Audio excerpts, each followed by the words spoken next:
Knock her out if you have to. But don't hurt her.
Get out of my body.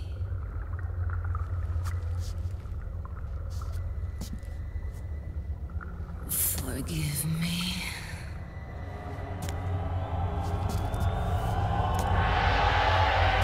Set me free!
always be with you.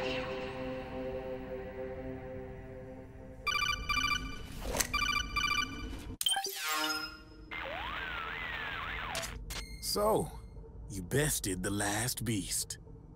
That doll you just picked up lets you manipulate anybody who's got nanomachines in them. Sounds like something the devil's cooked up, if you ask me. Mantis came from South America. She was born and raised in a country racked by never-ending civil wars. Her village was attacked by enemy forces and burned to the ground.